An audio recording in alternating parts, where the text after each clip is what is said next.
Start with the name of Allah, who is the most merciful and beneficent. First of all, Assalamu alaikum everyone.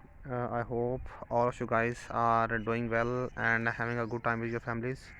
And may Allah protect us from this epidemic natural disaster, which name is COVID-19. So, guys, today's my topic of presentation or topic of discussion is the introduction and synthesis of polynuclear transition metal carbonyl. So today we have a detailed discussion on this topic. So before moving toward our topic, don't forget to subscribe my channel Chemistry for getting the updates. So let's move toward our topic. So firstly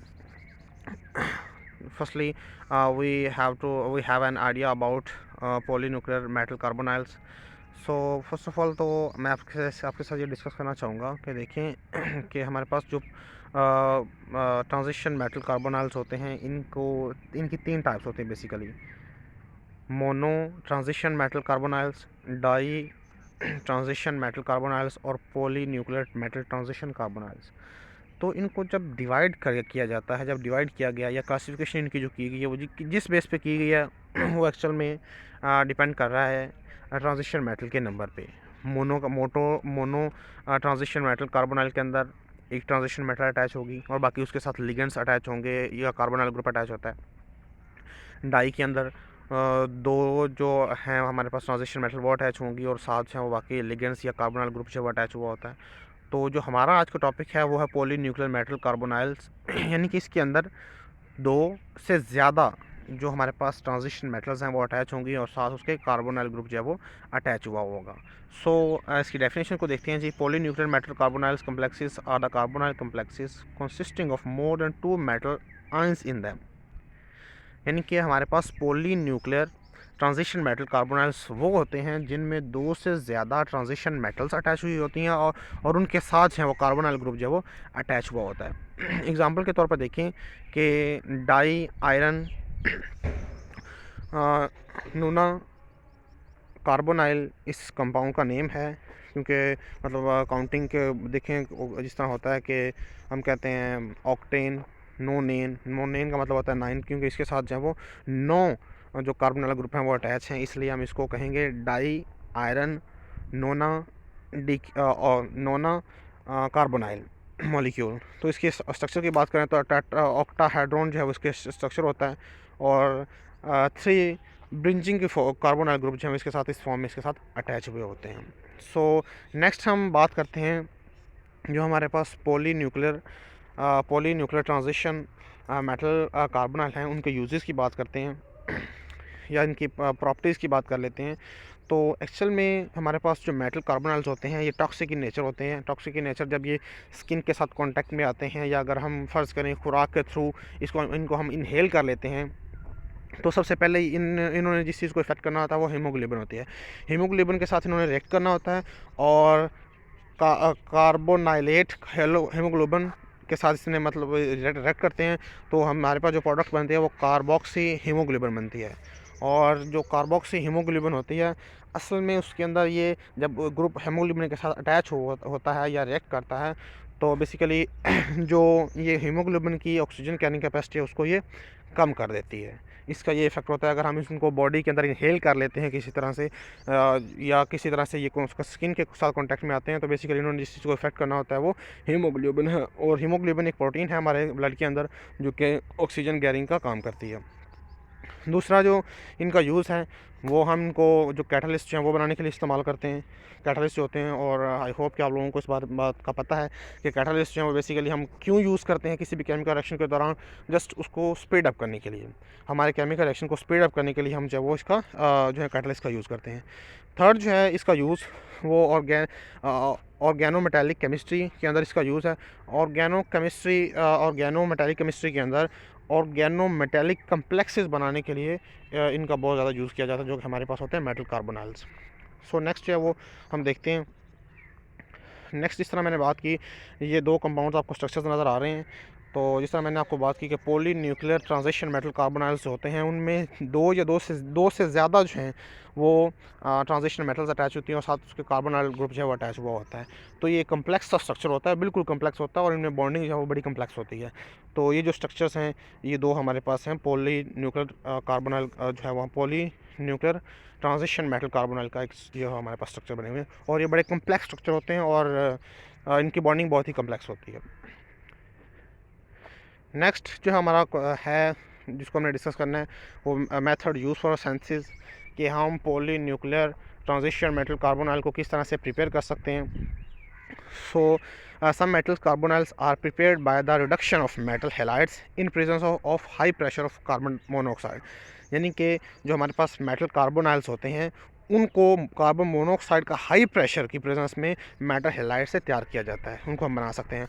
और इसमें various type के reducing agents भी इस्तेमाल किए जाते हैं, जिनमें जो है वो कॉपर आ जाता है, एल्युमिनियम आ जाता है, हाइड्रोजन आ जाता है, और मेटल अल्काइल्स, इस तरह की चीज़ें, जैसा कि हमारे पास ट्राई इथाइल एल्युमिनियम है, इस तरह की चीज़ें हम इस्तेमाल करते हैं। कार्बन मोनोऑक्साइड की को बहुत ज़्यादा प्रेशर अप्लाई किया जाता है, और मेटल हेलाइड्स से जो हमारे पास मेटल कार्बोनाइल जो हम इनको तैयार करते हैं। सो फर्स्ट हमारा जो कम्प्लेक्स है वो है डाई मैंगनीज डीका कार्बोनाइल। तो इसको हमने इस टॉपिक में हम बात करने जा रहे हैं कि हम इसको किस तरह से प्रिपेयर कर सकते हैं। इसको प्रिपरेशन के दो मेथड हैं जी। It can be prepare by carbonylation of manganese iodide with carbon monoxide by using magnesium as a reducing agent. यानी कि इसमें मैग्नीशियम जो है वो हम रिड्यूसिंग एजेंट के तौर पर इस्तेमाल करेंगे, और हम जो मैंगनीज आयोडाइड है उसका कार्बन मोनोऑक्साइड के साथ रिएक्शन करवा के इनकी कार्बोनाइलेशन करवाएंगे, और हमारे पास जो प्रोडक्ट है वो डाई मैंगनीज डीका कार्बोनाइल बनेगा।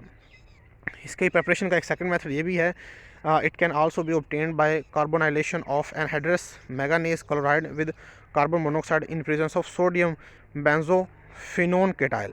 यानी कि हमने जो पहले यूज़ किया था रिड्यूसिंग एजेंट वो था मैग्नीशियम, और अब जो हम इस्तेमाल कर रहे हैं वो बेंजोफिनोन केटाइल है, और सोडियम बेंजोफिनोन केटाइल जो हम यूज़ करेंगे, और कार्बन मोनोऑक्साइड जो है उसका रिएक्शन हम करवाएंगे मैंगनीज क्लोराइड के साथ, एनहाइड्रस होगा वो नोज़ाइदा।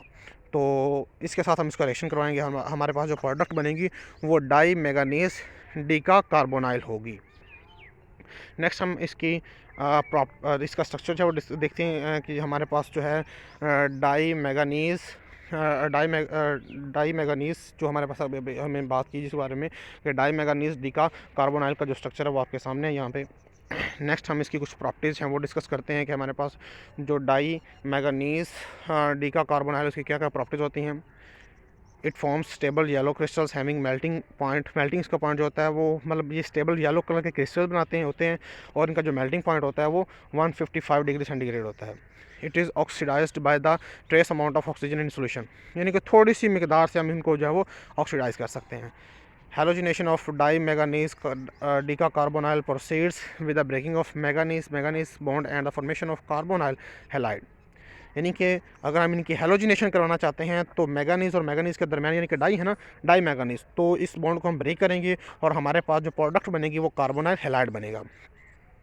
नेक्स्ट जो फोर्थ इसकी प्रॉपर्टी है, it react with sodium metal in liquid ammonia to give carbonylate anion. यानी कि ये लिक्विड सोडियम मेटल के साथ रिएक्ट करेगी सोडियम मेटल के साथ। सोडियम जो लिक्विड अमोनिया वो हम इस्तेमाल करेंगे उसके साथ एज ए कैटलिस्ट कह सकते हैं, तो हमारे पास जो प्रोडक्ट होगी वो कार्बोनाइलेट एनाइन बनेगा।